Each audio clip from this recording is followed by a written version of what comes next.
El presidente Andrés Manuel López Obrador está haciendo una contrarreforma energética para echar para atrás la reforma energética del sexenio de Enrique Peña Nieto, pero sin modificar la Constitución. Ha tomado una serie de medidas, pues que echan para atrás la apertura, la inversión privada, está concentrando la inversión productiva de Pemex en el tema de la refinería de Dos Bocas en la Comisión Federal de Electricidad. Se está dando privilegio a la Comisión Federal de Electricidad sobre la producción privada. ¿Qué podemos esperar de esta estrategia? Sobre todo si consideramos que no se ha modificado la Constitución.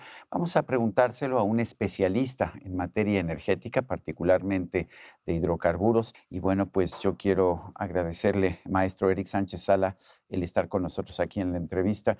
Eh, en primer lugar, el presidente decidió, no voy a echar para atrás la Constitución, pero paso a paso, por la forma en que modificó las comisiones regulatorias, todo, está en realidad echando para atrás la reforma del sexenio pasado, ¿no es así? Pues digamos, de alguna manera lo que se ha visto, se está haciendo un bloqueo, se están suspendiendo de facto las actividades que se habían instaurado o echado a andar a partir de la reforma energética. eh, Sin embargo, detonan algunos riesgos, ¿no? Hay que entender en el panorama actual, la reforma energética tiene de alguna manera una simbiosis sostenida y alimentada del propio y recién firmado TIMEC, ¿no? Ujú. El Tratado México, Estados Unidos, Canadá. Este se firma porque existen pilares regulatorios mismos que son anclados a la reforma energética, ¿no? El tema que ya mencionabas alrededor de priorizar a unas empresas, independientemente de que sean empresas del Estado, quiere decir que hay una regulación sesgada. Ujú. De hecho, estamos viendo en el caso de hidrocarburos, por ejemplo, ya no se están haciendo licitaciones para la exploración o explotación de nuevos campos petroleros, se está favoreciendo nada más los que tiene Pemex. Aquí la gran pregunta es si esto es sostenible en el largo plazo, porque Pemex claramente está usando todos los recursos que tiene para la construcción de la refinería de Dos Bocas. La pregunta es, ¿sostenible? ¿Puede ser rentable una refinería y más en Tabasco?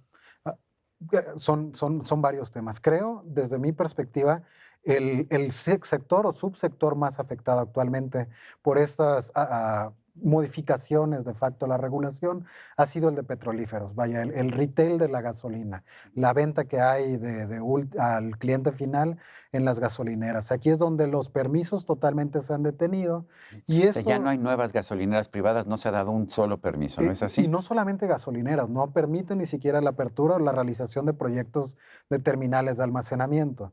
Ujú. Y esto lleva de nuevo a nuevos riesgos, como lo vimos a inicios de 2019. Pemex de momento, y además es entendible, no hay una empresa en el mundo que pueda sostener la demanda completa de un país. Pemex no lo puede hacer.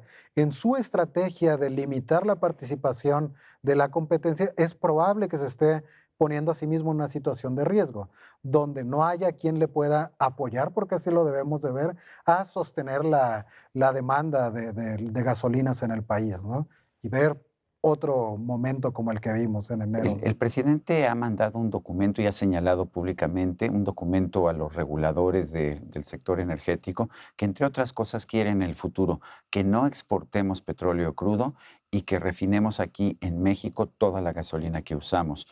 ¿Es posible eso? ¿Es sano además? Eh, Comenzaría con la primera parte. ¿Es posible? No es posible.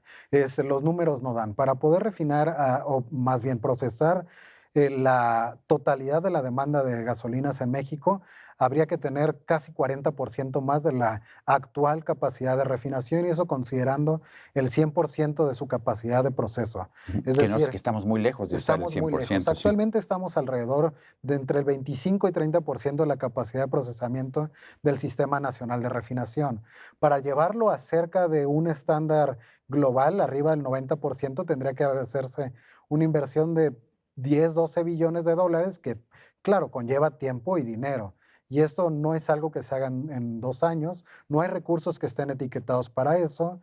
Y bueno, de momento creo que es complejo. ¿Puede Pemex dejar de exportar petróleo? ¿Cuáles serían las consecuencias financieras para Pemex y para el país? Creo que el mayor riesgo sería una caída de los ingresos tributarios, como ya hemos visto, finalmente por algo que tuvo que ver más bien por la caída de la demanda del petróleo, se cayeron también los ingresos petroleros, pero decididamente se han mandado mensajes un poquito encontrados y hay que encontrar o buscar el punto medio. En Hacienda dicen y celebraban como una bendición los ingresos petroleros y creo que ese debe ser el enfoque correcto, ¿no?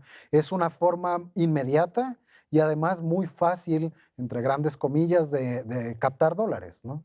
Eric, Pemex es la empresa petrolera más endeudada del mundo, esto nos dicen. ¿Cómo ves la solidez de Pemex considerando esta deuda que tengo entendido es superior a los 100,000 millones de dólares? Bueno, hay que entender, Pemex es hoy la empresa petrolera más endeudada, no ha sido la única. En el caso, y a partir de ahí me gustaría construir el ejemplo, Petrobras estuvo en su momento en esta situación, tomó una serie de acciones que le permitieron salir, quizás de momento son contrarias a lo que Petróleos Mexicanos está haciendo, porque la forma de fortalecer una empresa y más una petrolera no es darle más responsabilidad, es enfocarse en donde mejor se desenvuelve. Y por otro lado, es posible tomar acciones, claro, vemos el propio ejemplo de Petrobras como un ejemplo de que se puede salir de este momento, ¿no? O sea, Pemex lo podría hacer, pero vemos que Pemex ya tiene una pésima calificación en materia de deuda, ¿no es así? ¿Qué tanto puede afectar esto a la empresa? Eh, a- a- a- el problema quizás yo vería el mayor riesgo en el soberano, ¿no? Porque se sobresee o se O sea, sobresabe, en la deuda soberana, en la si es deuda del correcto. gobierno de México. Sí, porque las calificadoras ya dan por sentado que el gobierno, o Hacienda vaya, tomará la responsabilidad de las deudas de Petróleos Mexicanos, y es como se ha venido comportando. Nadie espera que no sea así, ni es de sorprenderse que sea así. El problema es hasta dónde o quién jalará a quién hacia el siguiente downgrade, ¿no? Ujú. ¿Significaría que el hecho de que la calificación de Pemex ya es negativa puede llevar a que se baje también, se le quite el grado de inversión a la deuda soberana de México? Es un escenario que ya en los análisis aparece, muchos lo ponen en cualquier momento entre el año próximo, el 2022. Creo que esto más bien debe llevar a la reflexión en las acciones que se están tomando en Petróleos Mexicanos, y decía ejemplos hay varios, ¿no? El momento es ahora, porque estamos ya cerca de cuando se nos haga quizá muy tarde, pero cambiar el switch.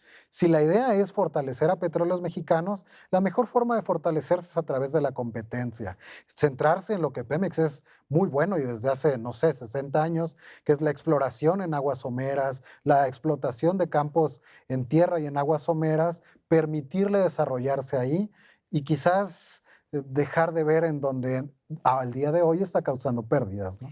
Nos dice maestro Sánchez Salas que la utilización de la capacidad que tenemos en las actuales refinerías es muy baja. Sin embargo, estamos construyendo una nueva refinería. ¿Por qué es baja la utilización de capacidad de nuestras actuales refinerías y qué tendríamos que hacer para que pues, la nueva refinería de Dos Bocas fuera realmente rentable? Bien, hay dos enfoques. ¿Por qué es baja? Hacia el 2009 se hizo por estrategia, porque hay que entender que una refinería y la refinación como tal es un negocio. No hay que buscar el producir más gasolinas solo por producir más. Hay que encontrar el nivel óptimo que hace que sea rentable las refinerías. Esto podría ser un 50% y es muy sano si ahí se encuentra el negocio. Pues yo ¿Qué, recuerdo que Pemex Refinación siempre perdía dinero, o sea, Pemex Exploración y Producción siempre ganaba, pero todo se perdía en Pemex Refinación, que eran las refinerías. Es que das en un punto clave, maestro Sergio. El tema es que la refinación no es lo que era hace 50 o 70 años. Al día de hoy es el subsector con los menores márgenes que existe en toda la cadena de la industria petrolera. Apenas la semana pasada la Agencia Internacional de Energía presentaba sus datos y decía que el margen de refinación estándar mundial, y esto por supuesto jalado de alguna manera por las refinerías más eficientes del planeta, se sostenía en $1.5. Eso básicamente es cero, apenas sale la gasolina de la planta. Partiendo de ahí, no hay manera de obtener más recursos de ahí. Y si tenemos una carga en pasivos, vaya, un exceso de personal, se hace todavía más difícil. El presidente se ha comprometido a no subir el precio de la gasolina en nuestro país. Si suben los precios del petróleo crudo, ¿habría que subsidiar y cuáles serían las consecuencias? ¿De dónde saldría el dinero? Bueno, son puntos otra vez críticos para entender. No existe proyección alguna y apenas hoy, de nuevo, en la Agencia Internacional de Energía mostraba que existe una fragilidad en los fundamentales, vaya. No existe mercado real que esté aumentando la demanda del crudo y con eso no se puede prever en el corto plazo que suban los precios del petróleo. Eso tiene, como sabes bien, puede ser dos efectos en Sí, México. tiene ventajas y Por desventajas. Si están bajos supuesto. los precios del crudo, es natural que estén bajos los precios de la gasolina, pero ¿qué pasa si suben los precios del crudo? Entonces se nos complica, ¿no? Forzosamente subirá el precio de la gasolina. Pero el presidente ya se comprometió que en su sexenio no. Y yo entiendo que en lo que falta, en 4 años que faltan, es poco probable que suban los precios del petróleo, pues, por arriba de 50, $60, pero podría ocurrir. Por supuesto. Y si esto ocurre, el daño sería de nuevo a los ingresos, ¿no? Porque esto nos conllevaría a la utilización de subsidios, como sabemos, es un efecto o un ciclo autolítico, vaya, autolacerante, donde el gobierno utiliza recursos que podrían ser utilizados para otras cosas que finalmente prueban desarrollo o sostenibilidad o salud, seguridad, etcétera, para mantener un precio artificialmente bajo. Eric, si lo estuviera escuchando el presidente de la República esta noche, ¿qué le recomendaría? ¿Qué le diría a usted siendo alguien pues que se ha dedicado a hacer este tipo de recomendaciones y este tipo de observaciones a la industria? Bueno, no estamos en la posición quizás de hacer una recomendación, pero lo importante es que actualmente, y en esto comenzábamos la conversación, el marco jurídico existente permite aprovechar más los recursos de la nación, sobre todo los renovables, y de alguna manera tener esta simbiosis Pero al entre presidente no le privados y gustan las renovables. existe el marco jurídico y quizás ahí es donde volveríamos a ver y entender eso como un soporte, una ayuda, ¿no? Entonces, no haría usted una recomendación, pero le diría, hay que aprovechar lo que tenemos, el viento, el sol, el agua, todo, ¿no? Y el marco jurídico existente, ¿no? Ujú. Hasta el día de hoy, mientras no haya una contrarreforma, se puede, es legal y ayudaría bastante. Sobre todo, hay que entender, ahora que tocas el punto de los renovables, al día de hoy, y por mucho más, casi 30% más que el petróleo, es más intensivamente intenso en empleabilidad. Ujú. Ahí están los empleos. O sea que ahí podríamos conseguir también empleos para los mexicanos. Es correcto. Bueno, pues, maestro Eric Sánchez Salas, analista del sector energético, yo quiero agradecerle esta conversación, agradecerle que haya estado con nosotros en la entrevista. Al contrario, siempre un gusto, un honor. Y a usted, amigo televidente, que hace posible este programa, se lo agradezco también. Esto es todo por hoy, pero no se le olvide. Nos vemos la próxima.